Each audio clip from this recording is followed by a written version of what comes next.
అపోస్తులైన పౌలు తిమోతికి వ్రాసినటువంటి మొదటి పత్రిక 3వ అధ్యాయం మనం ధ్యానం చేస్తూ ఉన్నాం. ఆ ధ్యానాలను కొనసాగిద్దాం. చదవబడినటువంటి వాక్య భాగాలు తిమోతి పత్రికలోనివి కావు. అయినప్పటికీ కూడా దీనికి సంబంధించినటువంటి వాక్య భాగాలే గనక వాటిని చదివించడం జరిగింది. తిమోతి పత్రికలోని విషయమంతా సంఘ క్రమశిక్షణకు సంబంధించింది.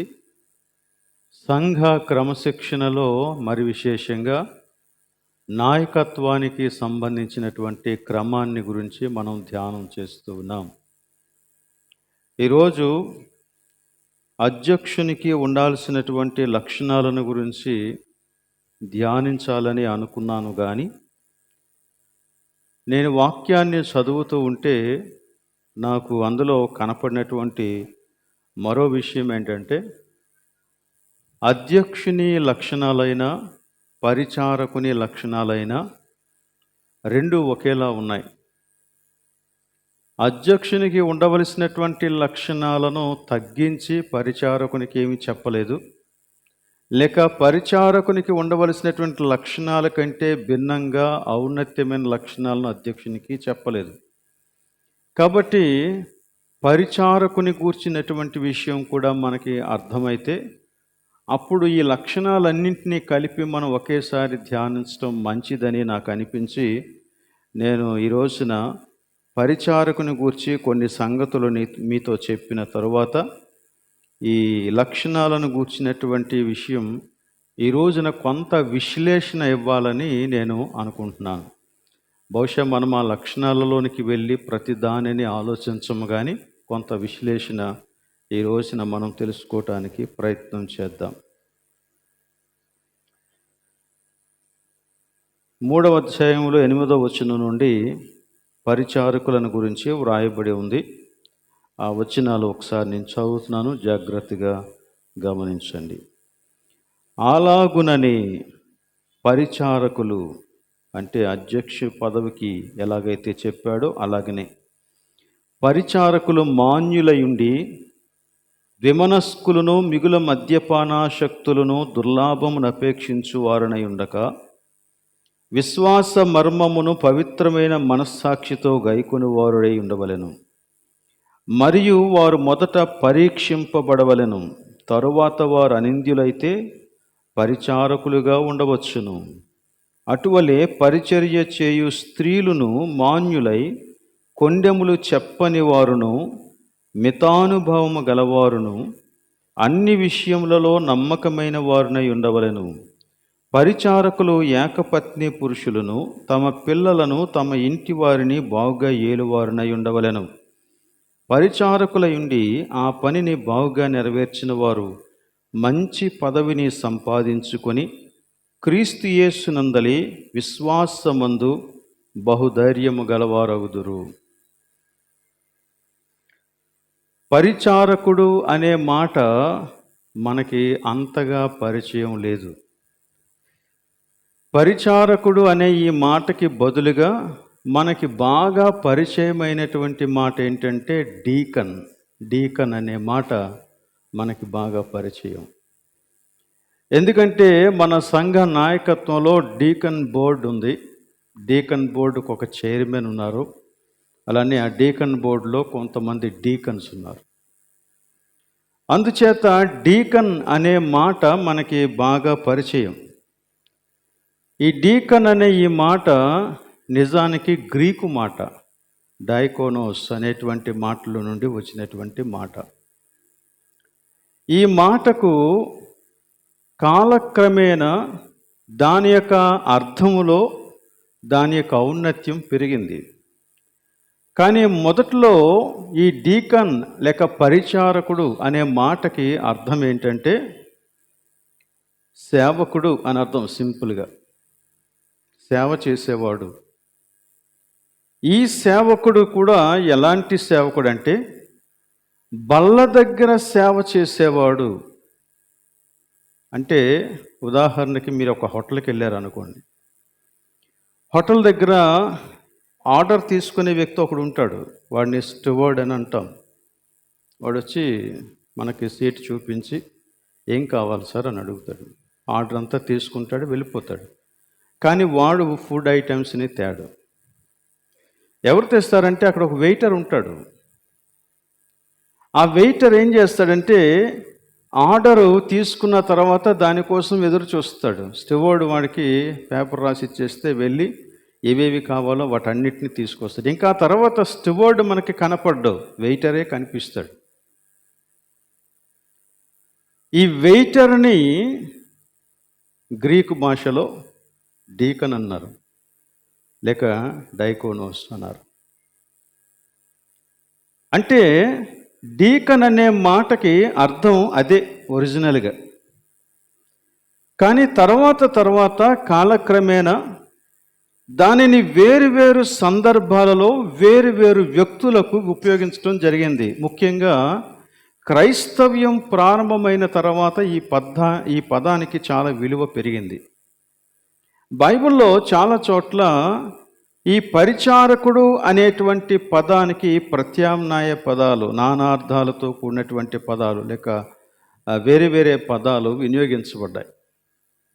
అయితే అందులో కొన్ని, ఒక అర్థం సేవకుడు అని ఇప్పుడు మనం చెప్పుకున్నటువంటిది అయితే, రెండవది మనకి రోమా పత్రికలో 13వ అధ్యాయంలో ప్రభుత్వాధికారులను గురించి మాట్లాడతాడు. ఆ భాగంలో ప్రభుత్వాధికారులను గురించి మాట్లాడుతూ విశ్వాసుల యొక్క బాధ్యతను గురించి కూడా మాట్లాడతాడు. విశ్వాసులు ప్రభుత్వాధికారులకు లోబడి ఉండాలి, వాళ్ళని గౌరవించాలి, వారు చెప్పింది చెయ్యాలి అని.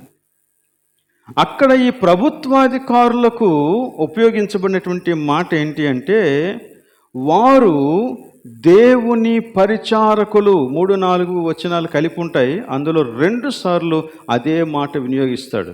వారు దేవుని పరిచారకులు అనే మాట. అంటే వారు కూడా డీకన్సే. ఎవరు?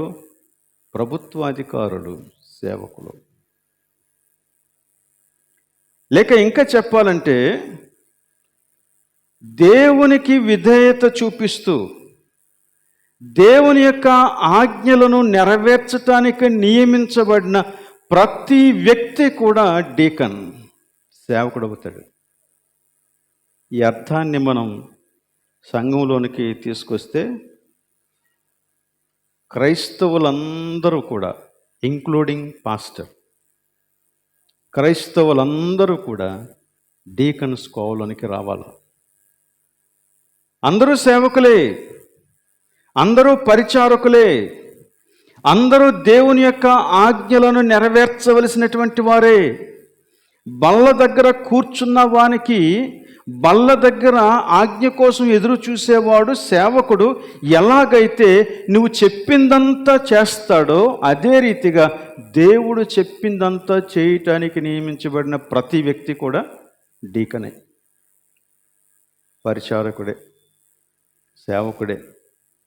అందుకని ఆ సెన్స్లో రోమపత్రికలో 13వ అధ్యాయంలో ప్రభుత్వాధికారులను కూడా దేవుని పరిచారకులు అని వాడాడు. వారు దేవుని పరిచారకులు. ఈవెన్ రోమపత్రికలో మనం ఇంకా గమనిస్తే, అలాగనే కొరింథీ పత్రికలు కూడా గమనిస్తే పరిచర్యలు నానా విధములుగా ఉన్నవి అని చెప్తాడు. అయితే వాటన్నిటినీ జరిగించే ప్రభు ఒక్కడే. కాబట్టి మనము దేవుని యొక్క పరిచారకులమైతే మన యొక్క పరిచర్య ఏంటో కూడా మనకి తెలియాలి.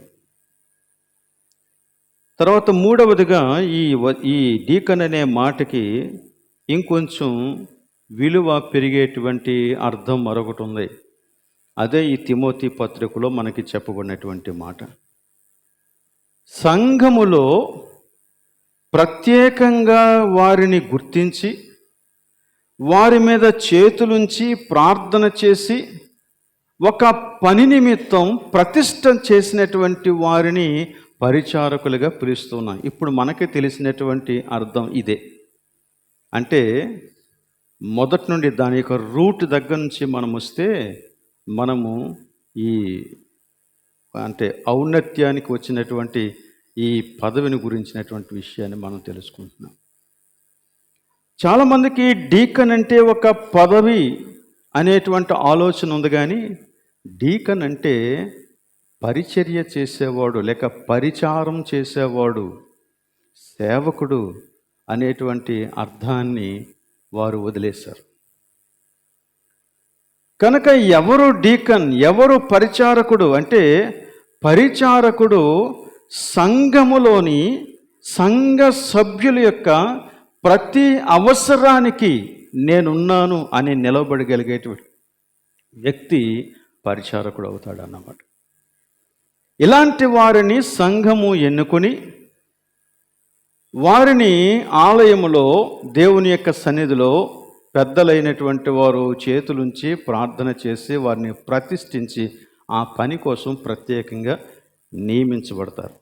కాబట్టి ఈ విధంగా ఈ పరిచారకులు అనేటువంటి వారు, లేక పరిచారక బృందం, లేక నాయక బృందం వచ్చారు. ఈ పరిచారక బృందం మొదటి నుంచి లేదు సంఘంలో. పరిచారక బృందం మొదటి నుంచి లేదు. కానీ సంఘం అభివృద్ధి చెందుతూ ఉండగా ఈ పరిచారక బృందం ఏర్పడినటువంటి అవసరాలకు అనుగుణంగా నియమించబడ్డది. సంఘం అభివృద్ధి చెందుతూ ఉన్నప్పుడు వేరు అవసరాలు ఏర్పడ్డాయి. ఆ అవసరాలన్నీ తీర్చడానికి ఎవరో ఒక సంఘ పెద్ద సరిపోడు, లేక ఒక సేవకుడు సరిపోడు, ఒక సంఘ కాపరి సరిపోడు. అందుచేత ఆ అవసరాలన్నింటి విషయంలో కూడా సహాయకరంగా నిలబడటం కొరకు పరిచారక బృందం అనేది ఏర్పడింది. అపోస్తుల కార్యాలు 6వ అధ్యాయంలో మనం అదే సంగతిని చదువుకున్నాం. ఒకసారి ఆ వాక్య భాగాన్ని చూద్దాం. అపోస్తుల కార్యాలు 6వ అధ్యాయంలో మొదటి 6 వచనాలు మనం ఇందాక చదువుకున్నాం. ఇక్కడ ఒక సందర్భం ఉంది. పరిచారక బృందం ఏర్పడింది అని చెప్పటానికి మొట్టమొదటి వాక్య భాగం ఇదే సంఘంలో. కానీ సంఘం చాలా ముందుగానే ఏర్పరచబడింది. అప్పటికే వేల కొలది సంఘంలో సభ్యులున్నారు. అంతమంది సభ్యులున్న అంతవరకు కూడా పరిచారక బృందం అనేది ప్రత్యేకంగా ఏర్పాటు చేయబడలేదు. కాకపోతే కొంతమంది స్వచ్ఛందంగా ముందుకొచ్చి పని చేస్తూ ఉన్నారు అవసరాన్ని బట్టి. అయితే ఇక్కడ ఒక సందర్భం ఉంది. ఈ పరిచారక బృందం ఏర్పడటానికి ఒక సందర్భం ఏంటంటే, సంఘం అనగా శిష్యుల సంఖ్య విస్తరించుచు ఉన్నప్పుడు అనే మాట. ఆ దినములలో శిష్యుల సంఖ్య విస్తరించుచు ఉన్నప్పుడు అనుదిన పరిచర్యలో తమలోని విధవరాండ్రను చిన్నచూపు చూచురని హెబ్రీయుల మీద గ్రీకు భాష మాట్లాడు యూదులు సనిగరి. సంఘం విస్తరిస్తూ ఉండగా కొన్ని సమస్యలు ఏర్పడ్డాయి. సో ఈ పరిచారక బృందం ఏర్పడటానికి సందర్భం ఏంటంటే, సంఘం విస్తరిస్తూ ఉండగా బాధ్యతలు పెరుగుతూ వచ్చాయి. అప్పటికి స్వచ్ఛందంగా పనిచేస్తూ ఉన్నటువంటి వారు ఆ బాధ్యతలను సమర్థవంతంగా నిర్వర్తించలేకపోతూ ఉన్నారు. అందుచేత కొంతమందికి ఇబ్బంది కలిగింది. ఇబ్బందిని తీర్చడం కోసం అక్కడ ఈ పరిచారక బృందం ఏర్పడినట్లుగా మనం చూస్తాం. అక్కడ ఒక అవసరం కూడా ఉంది, ఒక పని ఉంది. ఏంటి ఆ పని అంటే, ఆహారము పంచిపెట్టుట. 2వ వచనం చూడండి. అప్పుడు 12 అపోస్తలులు తమ యొద్దకు శిష్యుల సమూహమును పిలిచి, శిష్యుల సమూహము అంటే సంఘం ఇక్కడ. ఎందుకంటే మొదట్లో క్రైస్తవులు అని వారిని పిలవలేదు, వారందరినీ శిష్యులని పిలిచారు. సో సంఘములో ఉన్నటువంటి సభ్యులందరినీ కూడా సంఘ సభ్యులు అని అనలేదు, కానీ శిష్యుల సమూహము అని అన్నారు. కాబట్టి శిష్యుల సమూహమును పిలిచి అంటే సంఘం అంతటినీ కూర్చోబెట్టి, మేము దేవుని వాక్యము బోధించుట మాని ఆహారము పంచిపెట్టుట యుక్తము కాదు. పని ఏంటంటే ఆహారము పంచిపెట్టాలి. వారు మనలాగా వారానికి ఒక్కసారి కూడుకునేవారు కాదు. ప్రతిరోజు కూడుకునేవారంట. అవి తొలి దినాలు. వారు చాలా ఆసక్తిగా ఉన్నారు ప్రభు అంట్లే. రక్షింపబడిన వారందరూ కూడా సహవాసాన్ని కోరుకునేవారు. వారందరూ కూడా ఎప్పుడూ కలిసి ఉండాలని కోరుకునేటువంటి వారు. ప్రతిరోజు కలుస్తూ ఉండేవారు.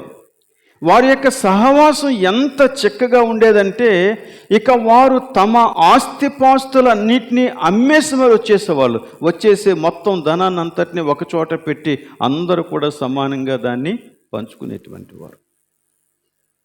సో ప్రతిరోజు వారికి భోజన కార్యక్రమాలు కూడా అక్కడే. అంటే వారు కూడుకున్న ప్రతిసారి భోజనం ఏర్పాటు జరిగింది. వారు కూడుకున్న ప్రతిసారి వారు కలిసి భోజనం చేస్తూ ఉన్నారు. వాక్యాన్ని వింటున్నారు, ప్రార్థన చేస్తున్నారు, సహవాసం చేస్తున్నారు, ఒకరిని ఒకరు ప్రోత్సహించుకుంటున్నారు, సాక్ష్యాలు చెప్పుకుంటున్నారు, అక్కడే కలిసి భోజనం చేస్తూ ఉన్నారు. ఈ క్రమంలో ఈ భోజనం పంచిపెట్టే దగ్గర ఒక చిన్న సమస్య వచ్చింది. కొంతమంది అది సమస్య ఏంటి అనేది పూర్తిగా మనకు తెలియదు, కానీ మేమంటే చిన్న చూపు చూస్తున్నారు అని ఒక ఒక ఒక ఏమండి ఒక ఫిర్యాదు వచ్చింది. Okay, thank you. ఒక ఫిర్యాదు, ఒక కంప్లైంట్. సో అప్పుడు ఈ అపోస్తలు ఏమన్నారంటే, మేము వాక్యాన్ని పంచిపెట్టడం లేక వాక్య పరిచర్య చేయటం మా డ్యూటీ. దేవుడు మాకు అప్పగించినటువంటి పని. మేము ఆ పనిని నమ్మకంగా చేయాలి. మేము ఆ పనిని నమ్మకంగా చేయాలంటే ప్రార్థన మానేసి, వాక్యాన్ని బోధించటం మానేసి మీకందరికీ భోజనాన్ని వడ్డించుకొని కూర్చోవటం వలన అది జరగదు. కాబట్టి మీరు ఒక పని చేయండి. మీలో నుంచే 7 మనుషుల్ని మీరు ఏర్పాటు చేసుకోండి. ఏర్పాటు చేసుకొని వారిని మా దగ్గరకు తీసుకురండి. మేము వారిని ప్రార్థన చేసి ఆ పనికి నియమిస్తామన్నారు. 7 మనుషుల్ని మీరు నియమించుకోండి అని చెప్పినప్పుడు వారు కొన్ని క్వాలిటీస్ చెప్పారు. కనీసం 3 క్వాలిటీస్ చెప్పారు. ఏమన్నారంటే, ఆత్మతో జ్ఞానముతో నింపబడి ఉండాలా, మంచి పేరు కలిగి ఉండాలా. మంచి పేరు కలిగి ఉండాలి. వారు జ్ఞానముతోనూ ఆత్మతోనూ నింపబడిన వారై మంచి పేరు పొందినటువంటి వారై ఉండాలి అని కొన్ని క్వాలిటీస్ చెప్పి, ఈ క్వాలిటీస్ ఉన్నటువంటి వ్యక్తులను ఒక 7 మీరు ఏర్పాటు చేసుకోండి, వారిని ఈ పనికి నియమిస్తాం అని చెప్పి వారు చెప్పినప్పుడు వారు వెంటనే కూర్చొని వారు ఒక 7 ఏర్పాటు చేసుకున్నారు. అది 5వ వచనంలో ఉంది. ఈ మాట జనసమూహం అంతటికి ఇష్టమైనందున వారు విశ్వాసముతోనూ పరిశుద్ధాత్మతోనూ నిండుకొనిన వాడైన స్తెఫను, ఫిలిప్పు, ప్రోకొరు, నీకానోరు, తీమోను, పర్మెనాసు, యూదుల మత ప్రవిష్టుడును అంతియోకయ వాడును అగు నికోలాసు అను వారిని ఏర్పరచుకొని వారిని అపోస్తలుల ఎదుట నిలవబెట్టిరి. వీరు వారి ప్రార్థన చేసి వారి మీద చేతులుంచిరి.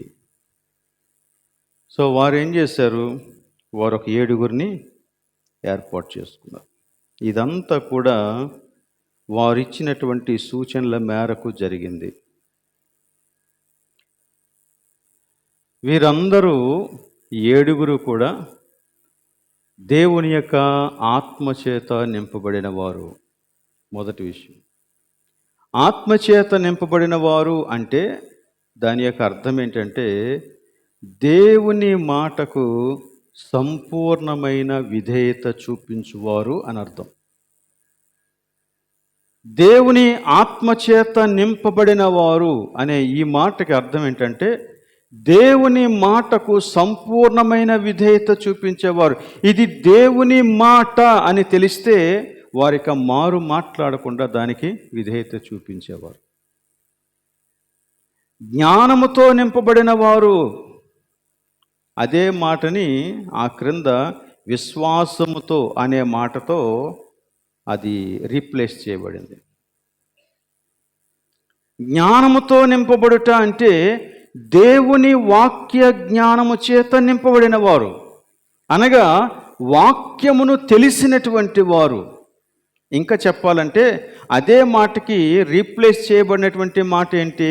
విశ్వాసముతోను, అనగా దేవుని వాక్యమునందు విశ్వాసముంచిన వారు, దేవుని మాటను యథాతథంగా నమ్మినటువంటి వారు. దీనికి మించినటువంటి మాట లేదు. ఇదే మాట. అంటే వారు దేవుని యొక్క వాక్య జ్ఞానాన్ని తెలిసి దేవుని యొక్క వాక్యానికి సంపూర్ణంగా విధేయత చూపించేటువంటి వ్యక్తులను వారు పరిచారక బృందంగా ఏర్పాటు చేసుకున్నారు. సో అంచేత ఈ పరిచారక బృందం అనేది సంఘం ఏర్పడినటువంటి తొలి దినాల నుండి ఉన్నటువంటిది కాదు. అది మధ్యలో అవసరాన్ని బట్టి దేవుడు అనుమతించినటువంటి ఒక పరిచారక బృందం. ఇదే అవసరమైనటువంటి విషయమే. అపోస్తుల కార్యాల గ్రంథంలో సంఘ విస్తరణ గురించి చదువుతాం. ఈ సంఘ విస్తరణలో సంఘ పెద్దలను గూర్చినటువంటి ప్రస్తావన మనకి కనపడుతుంది, కానీ పరిచారకులను గూర్చినటువంటి ప్రస్తావన ఎక్కడా కనపడదు. నిజానికి చెప్పాలంటే ఈ 6వ అధ్యాయంలో 7గురిని ఏర్పాటు చేసుకున్నారు కదా. ఈ 7గురిని కూడా పరిచారక బృందము అనేటువంటి మాట ఎక్కడ వాడబడలేదు. ఈవెన్ అక్కడ కూడా వారిని పరిచారకులు అని చెప్పలేదు. అయితే వారు ఏర్పడినటువంటి ఆ సందర్భాన్ని బట్టి, వారు ఏర్పాటు చేయబడినటువంటి ఆ యొక్క పనిని బట్టి మనం వారిని పరిచారక బృందంగా పరిగణిస్తూ ఉన్నాం. కానీ వారిని ఎక్కడ కూడా పరిచారకులుగా మాట్లాడలేదు. ఈవెన్ వేరే వేరే చోట్ల కూడా ఈ పేర్లు వినియోగించినప్పుడు ఎక్కడ వారిని పరిచారకుడైన స్టెఫన్ అని కానీ, పరిచారకుడైన ఫిలిప్ కానీ అని వాడలేదు, కానీ స్వార్థికులు అని వాడారు. కనుక ఈ పరిచారక బృందాన్ని గూర్చినటువంటి విషయం అపోస్తల కార్యముల గ్రంథంలో సంఘ విస్తరణలో ఎక్కడ కూడా ప్రస్తావించలేదు. కానీ సంఘం ఎదుగుతూ ఉండగా అనేక చోట్ల సంఘాలు ఏర్పడుతూ ఉన్నప్పుడు ఈ పరిచారక బృందం యొక్క అవసరత ఏర్పడింది. కాబట్టి పరిచారక బృందం కూడా ఈ సంఘ పెద్దలతో పాటు కలిసి పనిచేసే ఒక బృందము ఏర్పాటు చేయబడిందని మనం చెప్పుకోవచ్చు. కాబట్టి ఇప్పుడు తిమోతికి పత్రికను రాస్తూ ఉన్నప్పుడు అపోస్తలుడైన పౌలు సంఘ నాయకత్వ క్రమాన్ని గురించి వ్రాసినప్పుడు అధ్యక్ష పదవిని గురించి వ్రాశాడు, అలాగనే పరిచారక బృందాన్ని గురించి కూడా వ్రాశాడు. సో మనం మొదట చెప్పుకున్నట్లు అధ్యక్షుడే సంఘ కాపరి, సంఘ కాపరి సంఘ పెద్ద, సంఘ పెద్దే సంఘ కాపరి, సంఘ కాపరి అధ్యక్షుడు. ఇటు నుంచి అటైనా అటు నుంచి ఇటైనా వారితో పాటు కలిసి పరిచారక బృందం అనగా డీకన్స్. ఈ డీకన్స్ రకరకాలైనటువంటి పరిచర్యలను కలిగి ఉంటారు. కొంతమంది బీదవారి మధ్య, కొంతమంది ప్రభు బల దగ్గర, మరికొంతమంది పరిపాలనలోను, మరికొంతమంది ఇంకా రకరకాలైనటువంటి పనులలోనూ వారి యొక్క బాధ్యతలను కలిగి ఉంటారు. వారు అవన్నీ కూడా చేయటానికి నియమించబడినటువంటి వారు. అయితే వీరందరూ కలిసి సంఘ నాయక బృందంగా మనం వర్ణించవచ్చు. అధ్యక్షులు, అలాగనే పరిచారక బృందం, అందరూ కలిసి నాయక బృందం. అధ్యక్షుడికిని పరిచారకుడికిని మధ్యలో ఉండే ఒకే ఒక్క చిన్న డిఫరెన్స్ బైబిల్లో మనం గమనించింది ఏంటి అంటే, అధ్యక్షుడు అగువాడు బోధింపగలిగిన సామర్థ్యం కలిగి ఉండాలి. పరిచారకునికి ఆ విషయాన్ని చెప్పలేదు. బోధించిన సామర్థ్యం కలిగి ఉన్నట్లయితే ఇట్స్ గుడ్, కానీ అది రిక్వైర్మెంట్గా చెప్పబడలేదు. కానీ దేవుని వాక్య జ్ఞానాన్ని కలిగి ఉండాలి అని మాత్రం చెప్పబడింది. దేవుని వాక్యాన్ని పట్టుకొని ఉండేవాడుగా ఉండాలి అని చెప్పబడింది, అనగా ఆచరించేవాడుగా ఉండాలి అని చెప్పబడింది. బోధించేవాడుగా ఉండాలి అని పరిచారకుని గురించి ఆ రిక్వైర్మెంట్స్లో చెప్పలేదు.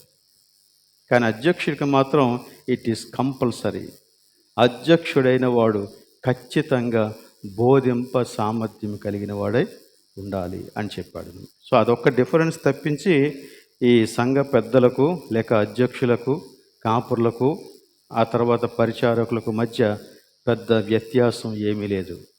ఇక మిగిలిన లక్షణాలన్నింటినీ మనం గమనిస్తే ఆ లక్షణాలన్నీ అందరికీ, అంటే నాయక బృందంలో ఉన్నటువంటి వారందరికీ కామన్గా ఉండాల్సినటువంటి లక్షణాలుగానే మనం చూస్తున్నాం. సరే, ఈ లక్షణాలను గురించి నేను చదువుతూ ఉన్నప్పుడు నేను ఒక 6 అబ్జర్వేషన్స్ చేశాను. వాటిని నేను మీ ముందు పెడతాను. గోడ మీద నా గడియారం కనిపించడం లేదు అంటే నేను ఎంతసేపు అయినా మాట్లాడొచ్చనే అర్థం. నాకు ఎదురుగా ఉన్నటువంటి గడియారాన్ని నేను ఫాలో అవుతూ ఉంటాను, కానీ ఈరోజు అది కనిపించడం లేదు, ఎందుకో తెలియదు. ఇటు ఉంది, చూద్దాం. సో ప్రభువు తన వాక్యంలో సూచించినటువంటి లక్షణాలను కొంచెం విశ్లేషిద్దాం. నేను చేసినటువంటి పరిశీలనలు లేక అబ్జర్వేషన్స్ నేను మీకు తెలియజేస్తాను. దేవుని పని చేయగోరే వారికి ఇవి దేవుడు నిర్ణయించిన ప్రవర్తనా నియమావళిది. ఇక్కడ ఉన్నటువంటి లక్షణాలన్నీ దేనిని తెలియజేస్తున్నాయి అంటే, దేవుని సేవ చేసేవారికి ఒక ప్రవర్తన నియమావళి ఉంది. ఎలా ప్రవర్తించాలి అనేటువంటి నియమావళి, ఆ నియమావళిని సూచించేటువంటి లక్షణాలే ఇక్కడ వ్రాశాడు, అంతే. ఇవన్నీ మొత్తం కలిపితే ఇంచుమించుగా 30 కంటే ఎక్కువ లక్షణాలు ఇందులో వ్రాయబడ్డాయి. అంటే తిమోతి పత్రికలోను, అలానే తీతు పత్రికలోను, పరిచారక బృందానికి వ్రాసినటువంటి లక్షణాల్లోనూ మొత్తం అన్నింటినీ రిపిటేషన్ లేకుండా తీసుకుంటే, అంటే ఒక చోట చెప్పినటువంటి లక్షణాన్ని మరలా ఇంకో చోట చెప్పినప్పటికీ దాన్ని తీసుకోకుండా లెక్క పెడితే 30కి పైగానే వస్తూ ఉన్నాయి. ఉదాహరణకి ఒక చోట నిందారహితుడు అన్నాడు, ఇంకో దగ్గర అనింద్యుడు అన్నాడు. ఈ రెండు ఒకటే లక్షణాలు. కాబట్టి ఈ రెండింటిని 2 లక్షణాలుగా లెక్క పెట్టకుండా ఒక లక్షణంగానే లెక్కపెట్టి అలా లెక్క పెడితే 30కి పైగానే లక్షణాలు వచ్చాయి. దేవుడు ప్రవర్తన నియమావళిని నిర్ణయించాడు. ఆ ప్రవర్తన నియమావళే ఈ లక్షణాల్లో మనకి కనబడుతుంది. అది మొదటి అబ్జర్వేషన్. రెండవది ఏంటంటే, నాయక బృందం వారు నిర్వహించాల్సిన పని బాధ్యతల కంటే ఎక్కువగా వారి ప్రవర్తనే ముఖ్యం అన్నట్లుగా చెప్పాడు ఇక్కడ. మీరు ఇవన్నీ చదవండి. ఇందులో అధ్యక్షులు చేయాల్సినటువంటి పనులేంటి, పరిచారకులు చేయాల్సినటువంటి పనులేంటి, వారు ఆ పనులు చేయటానికి కావలసినటువంటి సామర్థ్యం ఏంటి, నైపుణ్యం ఏంటి, ఈ విషయాలు ఏవి డిస్కస్ చేయలేదు. కానీ వేటిని గురించి మాట్లాడాడంటే, వారి యొక్క పని బాధ్యతల కంటే ఎక్కువగా వారి ప్రవర్తనే ప్రాముఖ్యం. ఇది మనం ఆలోచించాల్సినటువంటి విషయం అండి. మనం చాలాసార్లు పని జరిగించటానికి తొందరపడతాం, కానీ దేవుడు ప్రవర్తనను గురించి ప్రశ్నిస్తున్నాడు. నీ ప్రవర్తన. ఒకసారి మోషే ఫుల్ స్వింగ్లో ఉన్నాడు. మొత్తం ప్యాలెస్లో ఉండి జ్ఞానమంతా నేర్చుకున్నాడంట, అన్ని విద్యల్లో ఆరితేరిపోయాడంట. బయటకు వచ్చాడు, ఎంత ఊపులో ఉన్నాడంటే ఎవడైనా దేవునికి వ్యతిరేకంగా మాట్లాడితే చాడు చంపేయాలన్నంత ఊపు మీద ఉన్నాడు. కానీ దేవుడు మోషేని వాడుకోలేదు. నైపుణ్యం లేదా? ఉంది. బలం లేదా? ఉంది. అధికారం లేదా? ఉంది. తాను ఏదనుకుంటే అది చేయలేడా? ఉంది, చేయగలడు. కానీ దేవుడు మోషేని అప్పుడు వాడుకోలేదు, వదిలేశాడు. మోషే ఏదో చేయాలనుకున్నది చేశాడు, చేయాలనుకున్నది చేసిన తరువాత ఆ వ్యక్తి ఇక అక్కడ ఉండలేక పారిపోవలసి వచ్చింది. అప్పుడు కూడా దేవుడు ఏం మాట్లాడలేదు, వదిలేశాడు.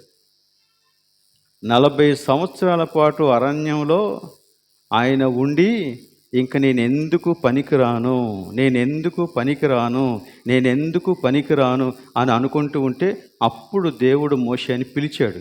మోషే అని పిలిస్తే, ప్రభువా నాకు మాట్లాడడం రాదు, నాకు చేత కాదు అని చెప్తున్నాడు. ఒకప్పుడు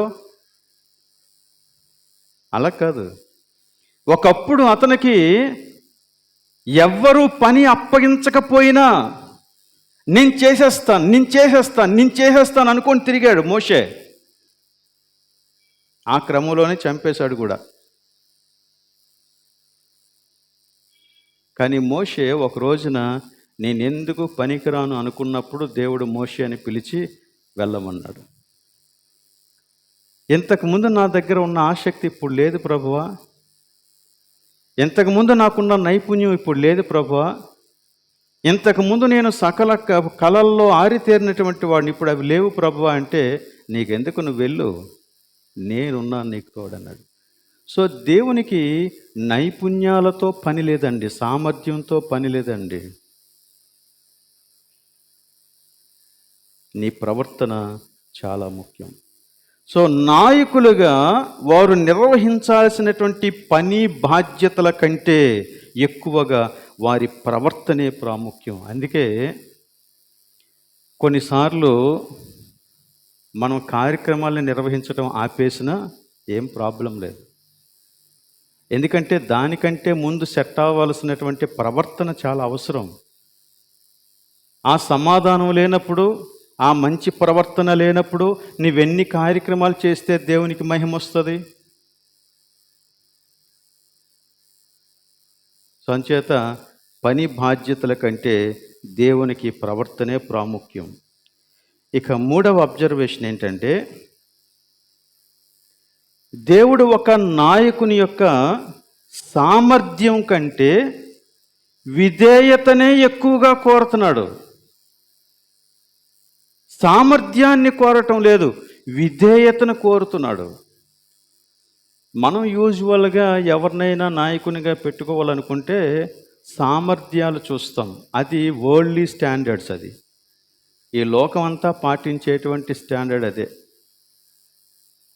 నిన్ను ఏదైనా ఒక ఉద్యోగంలోనికి తీసుకోవాల్సి వస్తే కంపెనీ వాడు నువ్వేం చదువుకున్నావు, నీ ఎడ్యుకేషనల్ క్వాలిఫికేషన్స్ ఏంటి, నీ టెక్నికల్ క్వాలిఫికేషన్స్ ఏంటి, నీ కమ్యూనికేషన్ స్కిల్స్ ఏంటి, ఇవన్నీ చూస్తాడు.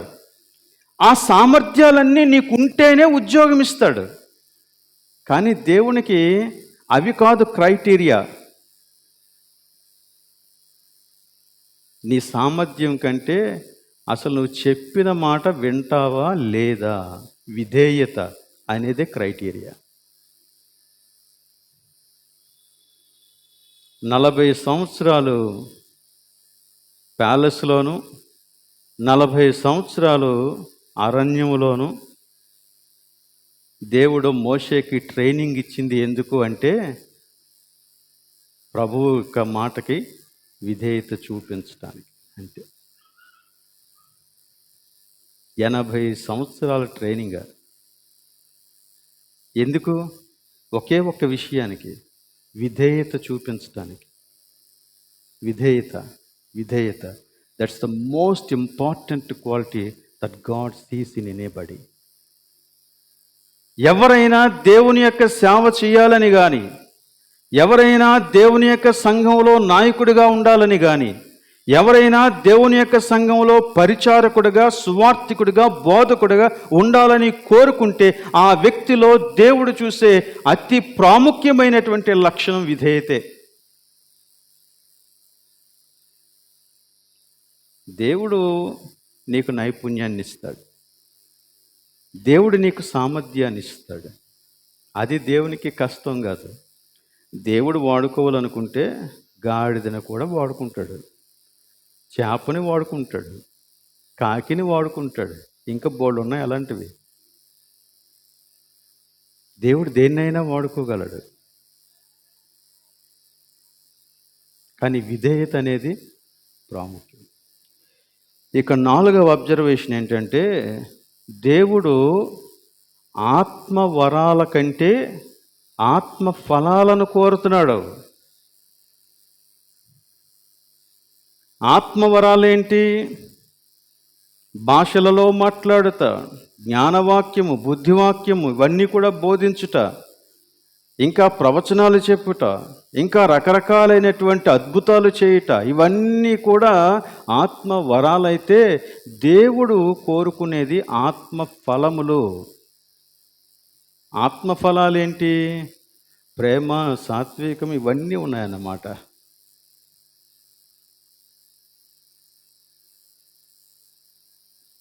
సో ఎందులో నువ్వు రాణిస్తావు? ఆత్మ వరాల, ఆత్మ ఫలాల? మనం ఎప్పుడూ కూడా మన సామర్థ్యాన్ని బట్టి అతిశయిస్తాం. కానీ దేవుడు అంటున్నాడు, నీ సామర్థ్యం కాదు, నీకున్న వరాలు కాదు, నీకున్న టాలెంట్స్ కాదు, నీ యొక్క జీవితం, నీ ప్రవర్తన, ఆత్మ ఫలములు, ప్రేమ, సంతోషం, సమాధానం, సాత్విక, ఇలాంటి లక్షణాలన్నీ నీ దగ్గర ఉన్నాయా? ఈ లక్షణాలన్నీ కూడా ఆత్మ ఫలాలకు సంబంధించినటువంటి లక్షణాలు ఇవన్నీ.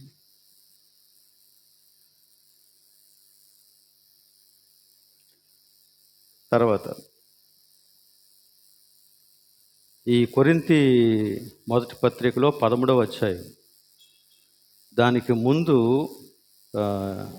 ఉన్నటువంటి వచనాలలో, అంటే 12వ అధ్యాయంలో ఆత్మ వరాలను గురించి మాట్లాడి క్రిందకు వచ్చిన తర్వాత వీటన్నింటికంటే సర్వోత్తమమైనటువంటి మార్గాన్ని నేను మీకు చూపెడతాను అని చెప్పి ప్రేమను గురించి మాట్లాడాడు. వేటన్నిటికంటే అంటే ఇదిగో నేను 12వ అధ్యాయంలో ఆత్మ సంబంధమైన వరములను గురించి మాట్లాడాను కదా, ఆ వరములన్నింటికంటే సర్వోత్తమమైనటువంటి మార్గం ఏంటి అంటే, లేక శ్రేష్టమైన మార్గం ఏంటి అంటే ప్రేమ అన్నాడు అన్నమాట. అందులోనే ఈ ఆత్మఫలం అంతా ఇంక్లూడ్ అయి ఉంది. కనుక దేవుడు నీలో ఎన్ని ఆత్మవరాలు ఉన్నాయి అని చూడడు, నీవు ఎంత ఆత్మ సంబంధంగా ఫలిస్తున్నావు అనేది చూస్తాడు.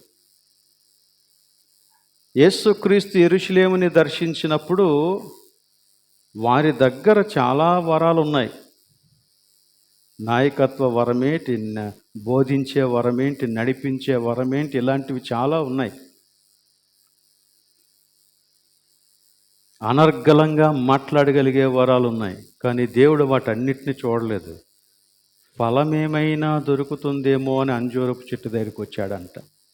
వరం ఏమైనా దొరుకుతుందేమో అని కాదు, ఫలం ఏదైనా దొరుకుతుందేమో అని.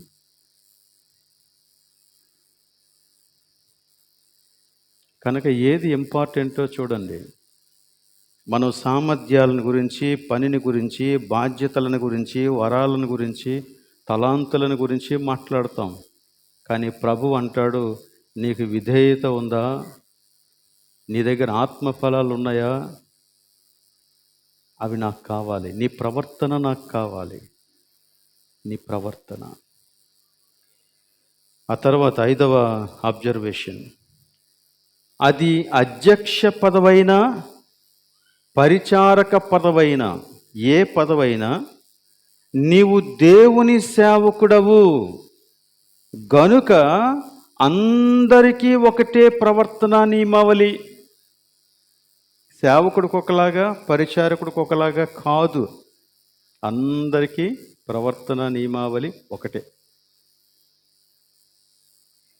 ఆ తర్వాత ఇంకొక అబ్జర్వేషన్ ఏంటంటే, 6వ అబ్జర్వేషను, ఈ లక్షణాలన్నీ మీరు చదువుతూ ఉండండి, ఒకదాని తర్వాత ఒకటి చదువుతూ ఉంటే, ఈ లక్షణాలు విశ్వాసులందరికీ ఉండాల్సిన లక్షణాలే, ఎక్స్ట్రా కాదు. తెలుసా?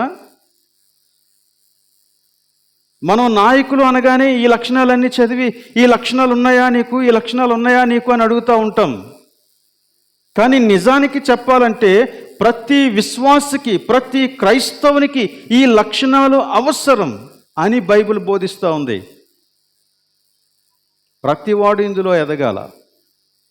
అంటే ఇక్కడ నాయకులకని ప్రత్యేకంగా చెప్పబడినటువంటి ఏ లక్షణం కూడా విశ్వాసుల లక్షణాల కంటే మించిన లక్షణాలు ఏమీ కాదు. అవే లక్షణాలు. ఉదాహరణకి ఇక్కడ అధ్యక్షుడు అగువాడు నిందారహితుడిగా ఉండాలి. విశ్వాసి నిందాసహితుడిగా ఉండొచ్చా? ఉండకూడదు. అధ్యక్షుడు ఏకపత్ని పురుషుడిగా ఉండాలి. విశ్వాసి బహుపత్ని పురుషుడిగా ఉండొచ్చా? కుదరదు. విశ్వాసికైనా, అధ్యక్షుడికైనా, పరిచారకుడికైనా, ఎవరికైనా నువ్వు క్రైస్తవుడవైతే ఈ లక్షణం నీకు చెందుద్ది. అయితే ఇప్పుడు మీరు ఇంకో ప్రశ్న అడగవచ్చు. ఎలా అయితే మరి అధ్యక్షుల గురించి, పరిచారకుల గురించి రాసినప్పుడే ఈ లక్షణాల గురించి ప్రత్యేకంగా ఎందుకు ప్రస్తావించాడు అని. ప్రస్తావించడానికి కారణం ఏంటో తెలుసా? విశ్వాసులలో చాలామంది ఈ లక్షణాలని నిర్లక్ష్యం చేస్తున్నారు. విశ్వాసులలో చాలామంది ఈ లక్షణాలను నిర్లక్ష్యం చేస్తున్నారు. కానీ నాయకుడు నిర్లక్ష్యం చేయటానికి లేదు. ఎందుకంటే విశ్వాసుల కంటే ముందు నడవాల్సిన వ్యక్తివి నువ్వు.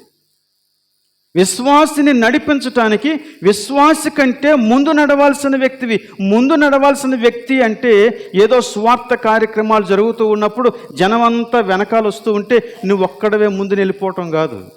అది కాదు నాయకత్వం అంటే. ప్రేమలోను, విశ్వాసంలోను, వినయంలోను, విధేయతలోను, ఇవన్నీ విషయాలలో కూడా నీవు వారి ఎదుట ఒక మాదిరికరమైనటువంటి వ్యక్తివిగా నిలబడాలా. అది నిజమైనటువంటి నాయకత్వం. అది నిజమైనటువంటి నాయకత్వం. దాన్ని కోరుతున్నాడు. విశ్వాసులలో చాలామంది ఈ లక్షణాలను నిర్లక్ష్యం చేశారు. లేక కొంతమందికి అవి ఎలా పాటించాలో అర్థం కావట్లేదు. అలా నిర్లక్ష్యం చేసేవారికి నీ జీవితం, నీ మాదిరి ఒక పాఠంగా ఉండాలి. అలాగనే అవి ఎలా పాటించాలో అర్థం కాక సతమతమవుతున్నటువంటి వారికి నీ జీవితం వారికి ఒక ధైర్యాన్ని ఇచ్చేదిగా ఉండాలా. వాడు నాయకుడు. అంతేగాని ఒక నార్మల్ విశ్వాసి జీవించే జీవితం కంటే దిగజారిన బ్రతుకు బ్రతికేవాడు నాయకుడిగా ఉండటానికి సరికాడు.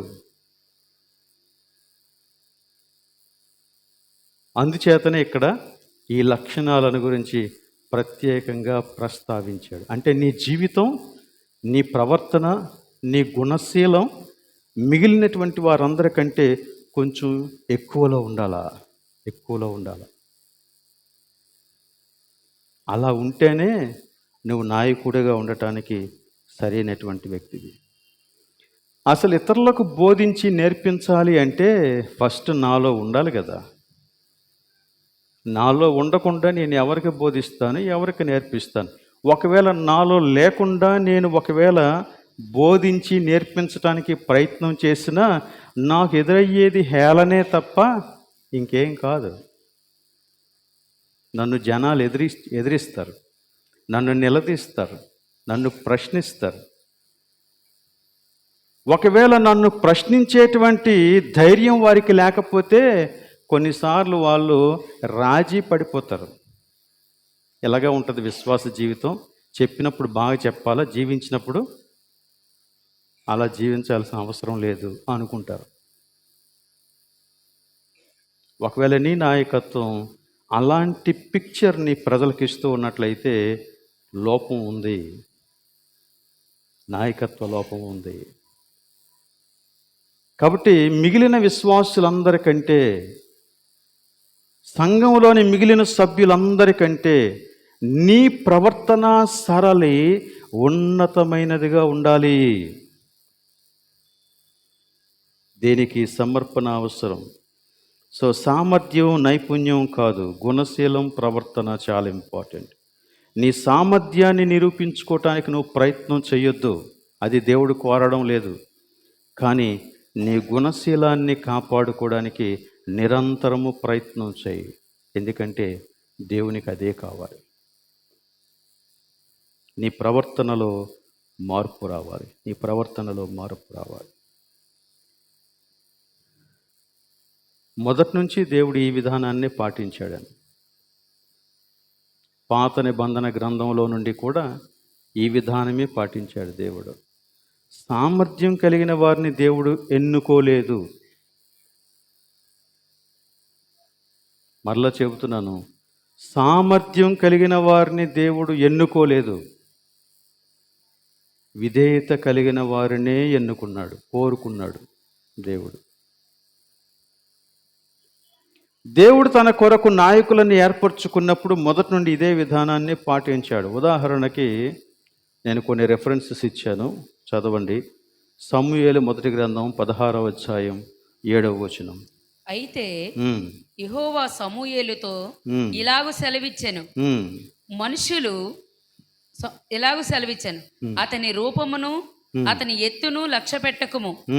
మనుషులు లక్ష్య పెట్టు వాటిని యెహోవా లక్ష్య పెట్టడు. ఇంకా నేను అతన్ని త్రోసివేసి ఉన్నాను. మనుష్యులు పైరూపమును లక్ష్య పెట్టుదురు గాని యెహోవా హృదయమును లక్ష్య పెట్టును. ఇదే మొదటి నుంచి దేవుని విధానం అండి. సమూయేలుతో దేవుడు మాట్లాడుతున్నాడు. సమూయేలు ఒక రాజుని ఎంపిక చేయటానికి వెళ్ళాడు. ఎవరెవరినో చూసి ఏదేదో అనుకున్నాడు సమూయేలు. ఓహో, ఈయన ఎత్తు బాగుంది, ఈయన బలం బాగుంది, ఈయన రూపం బాగుంది, ఈయన జ్ఞానం బాగుంది అనుకున్నాడు. కానీ దేవుడు అంటాడు, పై రూపాన్ని చూసి నువ్వు మోసపోవద్దు, పై రూపం కాదు నాకు కావాల్సింది అన్నాడు. మొదటి నుంచి దేవుని విధానం అదే. ఇప్పుడు కొన్ని ఉదాహరణలు చూద్దాం. దేవుడు ఈ ప్రిన్సిపల్ని ఎలా పాటించాడో మనం ఒకసారి చూద్దాం. నెహెమ్యా గ్రంథం 9వ అధ్యాయం 7-8 వచనాలు చదవండి. అక్కడ అబ్రహామును గురించి మాట్లాడతాడు. నెహెమ్యా గ్రంథం 9వ అధ్యాయం 7-8. దేవా యెహోవా అబ్రాహామును ఏర్పరచుకొని కల్దీయుల ఊరు అను స్థలము నుండి యువతలకు అతని రప్పించి అతనికి అబ్రాహామును పేరు పెట్టినవాడవు నీవే. అతడు నమ్మకమైన మనస్సు గలవాడని ఎరిగి కనానీయులు ఏమని ఎరిగి నమ్మకమైన మనస్సు గలవాడు. అతడు నమ్మకమైన మనస్సు గలవాడని ఎరిగి ఆ తర్వాత కనానీయులు, హిత్తీయులు, అమోరీయులు, పెరిజీయులు, యోబూసీయులు, గిర్గాషీయులు అనువారి దేశంను అతని సంతతి వారికి ఇచ్చినట్లు అతనితో నిబంధన చేసిన వాడవు నీవే. దేవుడు అబ్రహాముతో నిబంధన చేసినప్పుడు అబ్రహాములో దేవుడు చూసినటువంటి క్వాలిటీ ఏంటో తెలుసా? అతడు ఎవరండి? ఎలాంటి మనస్సు కలిగిన వాడు? నమ్మకమైన మనస్సు గలవాడని ఎరిగి అతనితో నిబంధన చేశాడంట. అబ్రహాం ఏదో గొప్పవాడని, అబ్రహాం ఏదో జ్ఞానవంతుడని, చాలా ఆస్తుందని, 300 మందితో యుద్ధం చేయగలడని, ఇలాంటి విషయాల్ని కన్సిడర్ చేయలేదు దేవుడు. దేవుడు అబ్రహాములో చూసినటువంటి క్వాలిటీ ఏంటంటే అతడు నమ్మకమైన మనస్సు గలవాడని ఎరిగి. దావీదుని గురించి దేవుడు ఏం చెప్తున్నాడో చూడండి. సమూయేలు మొదటి గ్రంథం 13-14. యెహోవా తన చిత్తానుసారమైన మనస్సు గల యొకనిని కనుగొని ఉన్నాడు. నీకు ఆజ్ఞాపించిన దానిని నీవు గైకొనకపోతివి గనుక యెహోవా తన జనముల మీద అతనిని అధిపతిగా నియమించును. రైట్. ఇప్పుడు దేవుడు సౌలుని తృణీకరించాడు, దావీదుని రాజుగా చేయాలనుకున్నాడు. అప్పుడు దావీదుని గురించి దేవుడు చెప్తున్నటువంటి మాట ఏంటంటే, అతడు నా చిత్తానుసారమైన మనస్సు కలిగినటువంటి వాడు, దేవుని చిత్తానుసారమైన మనస్సు కలిగినటువంటి వాడు. దావీదుని గురించి దేవుడు చెప్పినటువంటి సాక్ష్యం. ఇదే విషయాన్ని మనం ఇంకా అర్థం చేసుకోవాలనుకుంటే అపోస్తుల కార్యాల్లో కూడా కొంచెం క్లియర్గా చెప్పాడు. అపోస్తుల కార్యాలు 13:22. అపోస్తుల కార్యాలు 13:22. తరువాత అతనిని తొలగించి దావీదును వారికి రాజుగా ఏర్పరచెను. మరియు ఆయన నేను యెష్షయి కుమారుడైన దావీదును కనుగొంటిని, అతడు నా ఇష్టానుసారుడైన మనుష్యుడు. ఎవరండి? అతడు నా ఇష్టానుసారుడైన మనుష్యుడు, అతడు నా ఉద్దేశములన్నీ నెరవేర్చును. చూసారండి దావీదు గురించి అతని దేవుడు చెప్తున్నటువంటి మాట. దావీదుని గురించి దేవుడు చెప్తున్నటువంటి మాట. దావీదు రాజు అయ్యాడు. ఓ గొర్రెల కాపురి రాజు అయిపోయాడు అని మనం చాలా చెబుతాం. కానీ అతడు నా ఇష్టానుసారుడైన మనుష్యుడు, నా ఉద్దేశ్యాలను అతడు నెరవేర్చును. ఇంకా చూడండి, ఇదే దావీదు సొలొమోను రాజు అవబోతూ ఉన్నప్పుడు సొలొమోనికి బోధ చేశాడు. తన కుమారుడైన సొలొమోనుకి దావీదు బోధ చేశాడు. ఏమని బోధ చేశాడో చూడండి. దినవృత్తాంతాలు 1:28. సొలొమోనా, నా కుమారుడా, నీ తండ్రి యొక్క దేవుడైన యెహోవా అందరి హృదయములను పరిశోధించువాడును, ఆలోచనలన్నిటినీ సంకల్పములన్నిటినీ ఎరిగిన వాడనై ఉన్నాడు.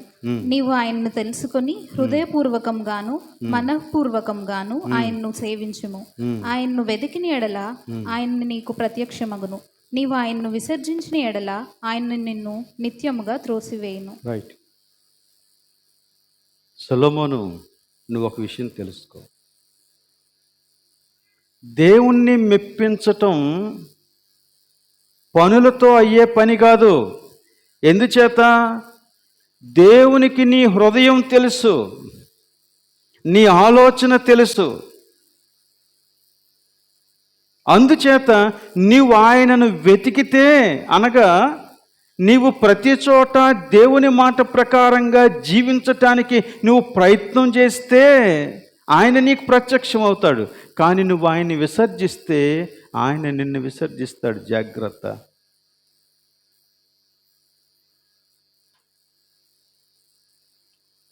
దావీదులో దేవుడు చూసినటువంటి క్వాలిటీ అదే.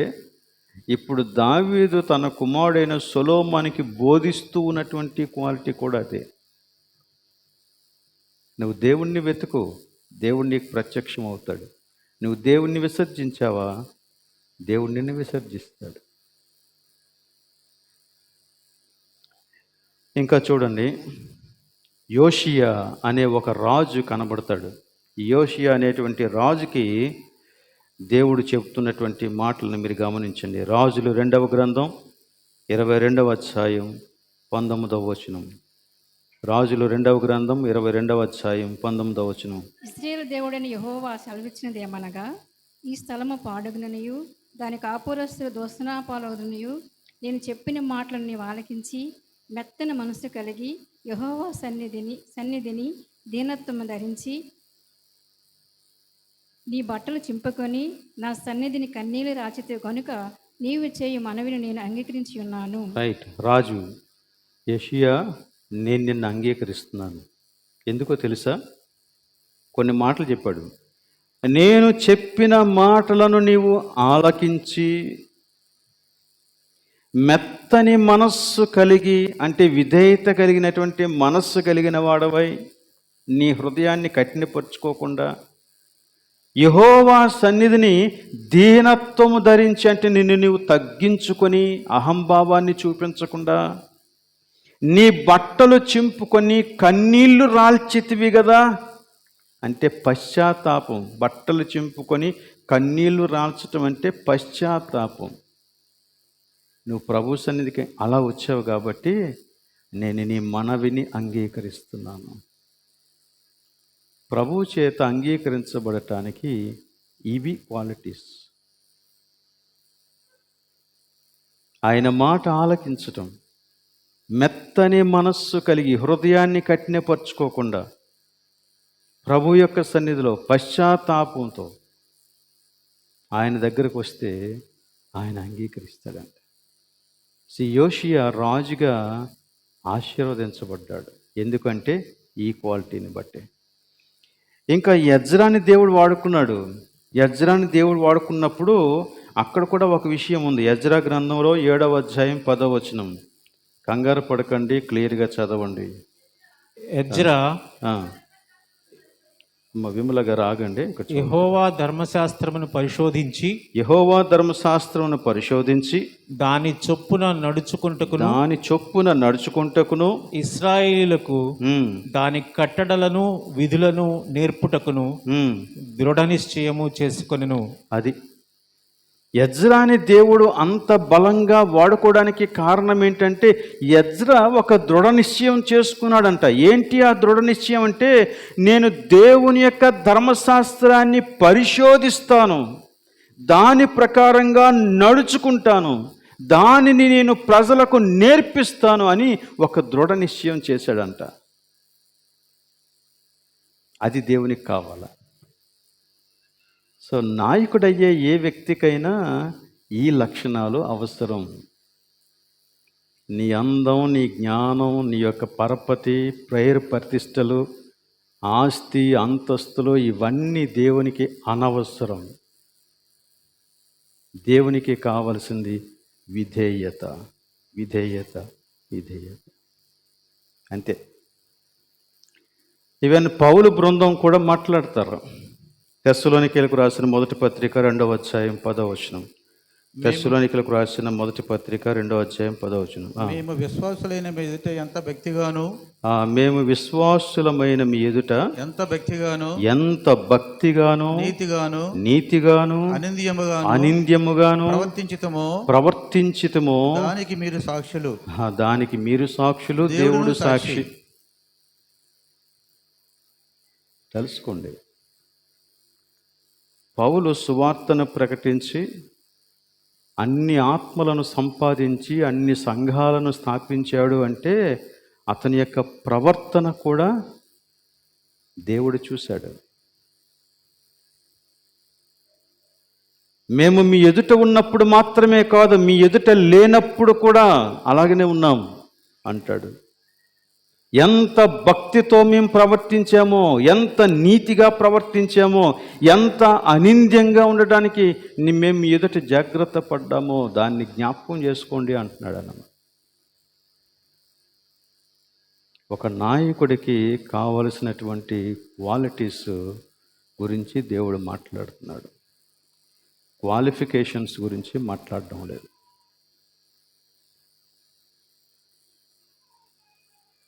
మన అర్హతలన్నీ కూడా, మనం ఊహించుకునే గొప్పతనాలన్నీ కూడా దేవుని ఎదుట ఎందుకు పనికిరావు. దేవుడంట సింహాసనం మీద నుంచి రాజులను క్రిందకు దించగలడంట, పెంట కుప్పల మీద నుంచి దీనులను, అంతే. హిడాస్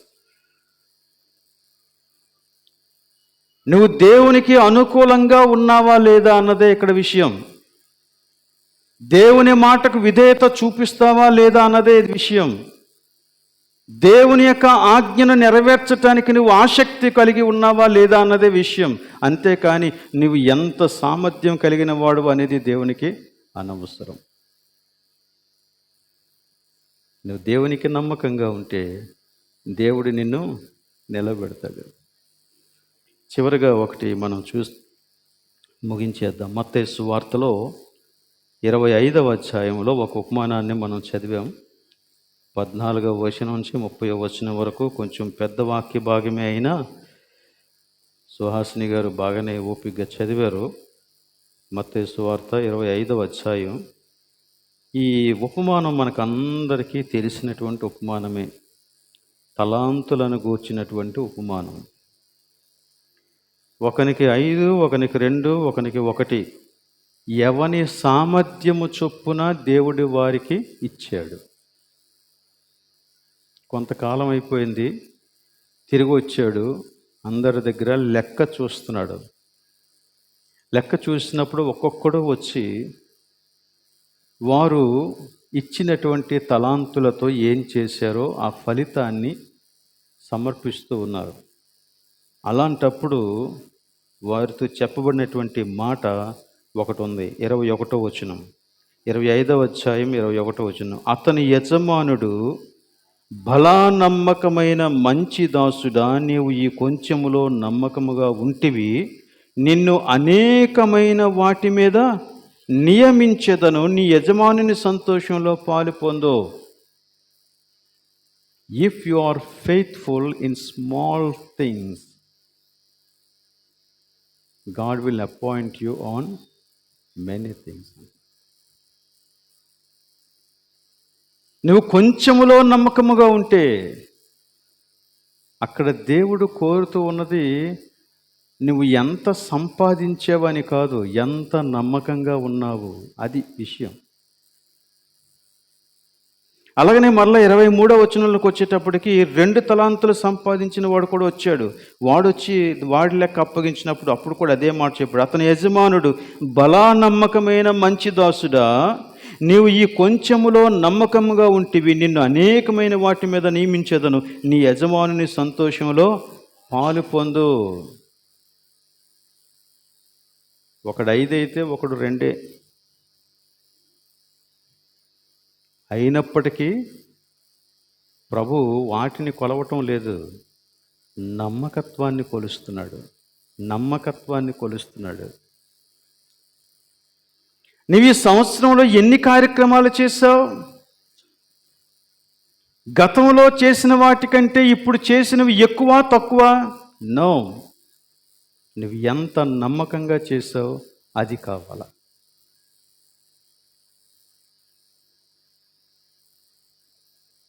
ఎంత నమ్మకంగా చేస్తావు. నమ్మకత్వాన్ని దేవుడు కొలుస్తాడంట. నమ్మకత్వాన్ని దేవుడు కొలుస్తాడు. చూడండి, 1 తలాంతు తీసుకొనిన వాడు కూడా వచ్చాడు. వాడేదో చెప్పాడు. దేవుడు ఇలా అన్నాడు. ఏమన్నాడు? 30వ వచనం, పనికి మాలిన ఆ దాసుడు. ఎవడంట? పనికి మాలిన దాసుడు. వాడు పనికి మాలినవాడు అంటే పనికి రానివాడు. వాడి దగ్గర ఏమి లేదు, తలాంతు లేదా ఉంది, అవకాశం లేదా ఉంది, సమయం లేదా ఉంది, అన్నీ ఉన్నాయి, కానీ నమ్మకత్వం లేదు. నమ్మకత్వం లేదు. నమ్మకత్వం లేని వాడిని దేవుడు సహించలేడు. నమ్మకత్వం. మోషే దేవుని ఇల్లంతటిలో నమ్మకమైన వాడు అని పేరు పొందాడట. నమ్మకమైన వాడు. సో నాయకునికి ఉండాల్సినటువంటి క్వాలిటీస్ చాలా ఇంపార్టెంట్ అండి.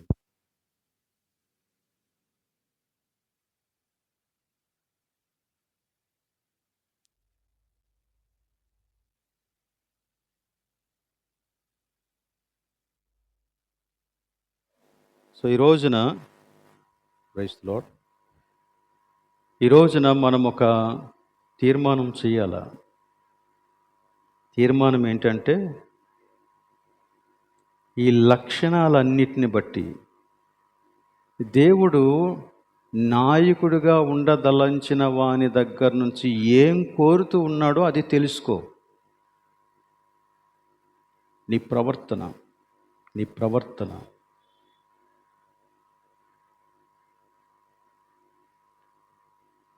ఈ ప్రవర్తనను గురించి, ఈ లక్షణాలను మనం ధ్యానం చేసినప్పుడు ఇంకొంచెం క్లారిటీ వస్తుంది. అప్పుడు మనం కొన్ని విషయాలు నేర్చుకుంటాం ఖచ్చితంగా. కానీ ప్రస్తుతం మనం చేయవలసినటువంటి తీర్మానం ఏంటంటే, ప్రభువా, నా ప్రవర్తనలో ఈ క్వాలిటీ కనిపించాలా, ఈ విశిష్టమైన లక్షణాలు కనిపించాలా. నన్ను నేను దానికి సమర్పించుకుంటున్నాను అని మనం వ్యక్తిగతంగా దేవునికి లక్షణాలకి సమర్పించుకోవాలా, లక్షణాలకి. ఒకసారి వినుకొండలో ఒక పాస్టర్స్ బైబిల్ క్లాసులో మాట్లాడుతున్నాను లక్షణాలను గురించి. ఒక పాస్టర్ గారు ఇలాగన్నాడు, ఆయన నాకు చాలా ఆశ్చర్యం వేసింది. సార్, మాకు లక్షణాలు ఎందుకండి, లక్షలు వచ్చే మార్గం ఏదైనా ఉంటే చూపించండి అన్నాడు ఆయన. నాకు చాలా ఆశ్చర్యం అనిపించింది. మాకు ఈ లక్షణాలు ఎందుకు, లక్షలు వచ్చే మార్గం ఏదైనా ఉంటే చూపించండి. I was really upset. దేవుని సేవకులకు కూడా లక్షణాలు నేర్చుకునేటువంటి ఆలోచన లేదు, ఆశ లేదు. They want money, they want power, అంతే.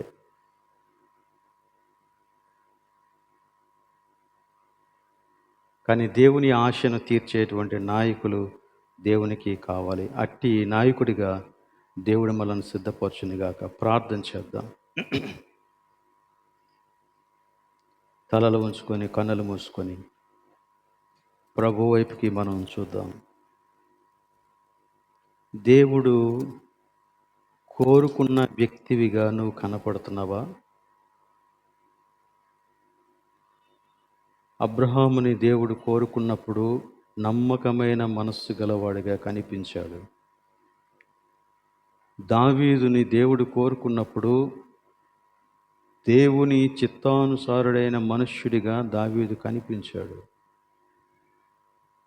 ఇలా అనేక మంది వ్యక్తులను దేవుడు కోరుకున్నప్పుడు వారు దేవుని యొక్క లక్షణాలను, దేవుణ్ణి సంతృప్తిపరిచే లక్షణాలను కలిగి ఉండేవారిగా కనిపించారు.